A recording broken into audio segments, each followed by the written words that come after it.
Përshëndetje të dashur miq të mi, përshëndetje të nderuar ndjekës të kanalit Monitor TV dhe të videove tona. Ju përshëndes nga zemra në këtë ditë të diel, unë Tirona Lili. Shpresoj që të keni kaluar dhe të keni nisur në fakt ditën me pozitivitet, ashtu siç edhe dita sot është me një diell shumë të bukur dhe shpresoj që pini kafen në nrezet e diellit dhe dëgjoni lajmet më të fundit. Do të nisim sot këtë ditë, do të fillojmë këtë komentim me Gjestin, një personazh, një protagonist shumë i preferuar i juaj, por që fati siç duket nuk është me të. Gjesti brenda shtëpisë së Big Brotherit na tregoi që kishte kaluar një sër vuajtjesh. Me thënë vuajtje nga më të ndryshme, ato për mbijetesë, ato për të siguruar të ardhura, ato për të siguruar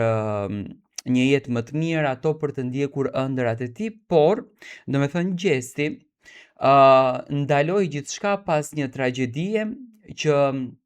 ndodhi në familjen Kelmeni. Do me thënë fati i keq vazhdoi ta përndjek edhe pas Big Brotherit, nuk e ka pas të lehtë pas Big Brotherit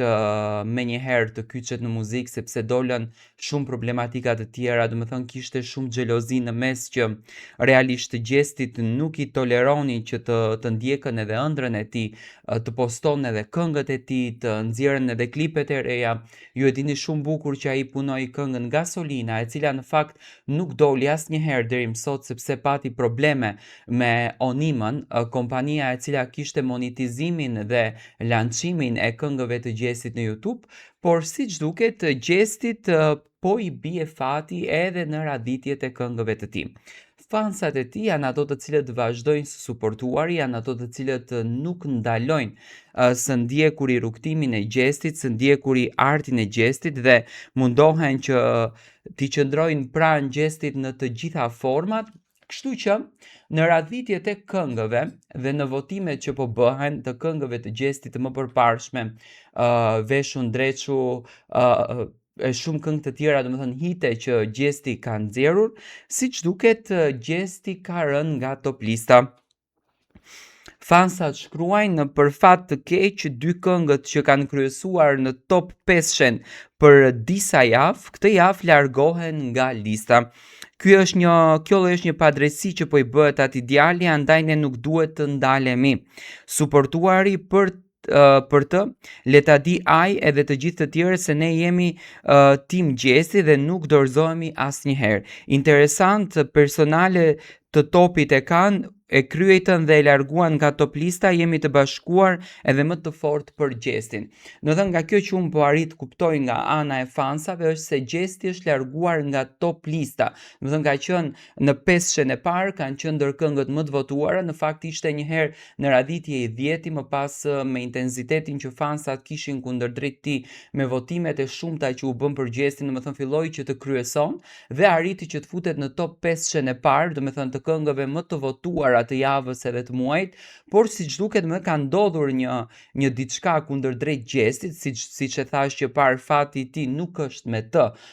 në këtë rrugtim dhe Gjesti është larguar nga top lista, ndërsa fansat po aludojnë dhe po kërkojnë që të votohet sa më shumë që Gjesti të futet në top 500 e parë. Tani po votohet edhe për këngëtarin apo për këngën e vitit, që domethënë fansat po bëjnë tifo që të votohet sa më shumë për Gjestin, që të del kënga më e dëgjuar e vitit të 2025, edhe pse Gjesti në fakt nuk ka sjellur projekte të reja, por fansat vazhdojnë të qëndrojnë besnike dhe duke admiruar, duke duar trokitur dhe duke dashur atë njeri. Kjo tregon që inati edhe mlefi kundërdrejt artistëve të mëdhenj dhe kundërdrejt artistëve të cilët vërtet sjellin projekte të bukura, të cilët vërtet marrin zemrat e publikut, të cilët vërtet publikun e bëjnë për vete me artin e tyre, nga korrupsioni, le ta themi në thonjza, që po bëhet në për mediat shqiptare dhe në për votimet të këtilla, ato bien. Tek Gjesti është një diçka tjetër e veçantë. Gjesti akoma nuk ka sjell një këngë të re. Akoma fansat janë me një këngë që doli pas Big Brotherit që Gjesti e nxori, sepse u duk që kishte shumë sfida dhe nuk mund të nxirrte projekte, domethënë ajo mlefi, ajo urrejtja e madhe kundërdrejt Gjestit, që Gjesti po fitonte, Gjesti po merrte koncerte, Gjesti u shndrua në një fenomen, e bëri gjestin që të mos të mund të deporton në kuptimin e klipeve të këngëve, sepse erdhi një lloj mlefi shumë i madh i cili u bë i dukshëm edhe në sytë e publikut. Dhe kjo siç duket gjestin po e përndjek edhe sot që gjesti nuk është ngjitur në skenë. Por duke shikuar se çfarë menaxhimi po bëhet me Ylli Limanin nga 360-a, që në fakt Ylli është i vetmi artist shqiptar dhe Alban Skënderaj, nëse do të kishin bërë një lloj krahasimi në arritjet e tyre, në koncertet e tyre, në mbrëmjet e tyre gjigande, Ylli dhe Albani janë të vetmit artist që mbajnë mbrëmje gjigande dhe që publiku në fakt merr atë dashurinë e tyre, dhe mendoj që Cezari gjithmonë merr atë që meriton. Në këtë rast Gjesti do merr atë që meriton, sepse Zoti është me të drejtët dhe gjithmonë është pranë të drejtëve, dhe unë e di që ai do të rikthehet më fuqishëm se kur, e di që do të rikthehet me këngë shumë të bukura, sepse Gjesti ka një respekt për publikun e tij, i cili po e dëshmon dhe nuk ndalon kur së mbështeturi Gjestin, dhe jam i bindur që rikthimi i Gjestit do të jetë një habitje e madhe edhe për të gjithë artistët e tjerë, ndoshta që sadopak e kanë xhelozuar, sepse Gjesti do të ngjitet në skenë ashtu siç Ylli, Albani janë ngjitur me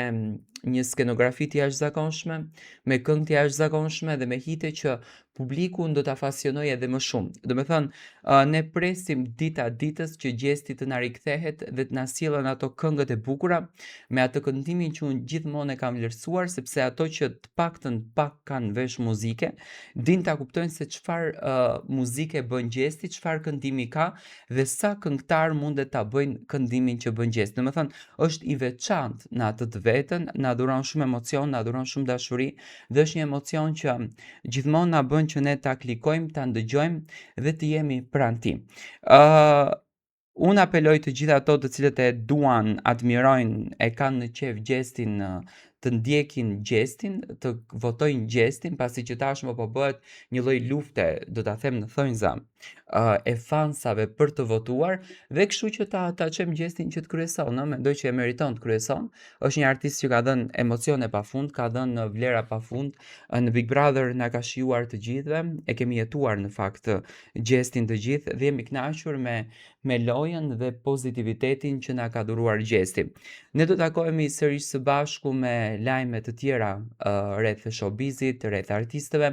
Ju gjithmonë duhet na bëni subscribe në kanalin ton, sepse ju e dini shumë bukur se që nga data 20 do të kemi edhe pak më shumë angazhime, duke komentuar edhe Big Brotherin e Shqipërisë, nismën e bukur që po ndodhen, dhe kështu që kanali Monitor TV është gjithmonë pranë jush nga e hëna në të diel, pa ndaluar fare, pa pardon fare, vetëm duke sjellur lajmet më të fundit që ju të argëtoheni dhe të kënaqeni me familjet tuaja. Takohemi përsëri orën e radhës me lajmin tjetër.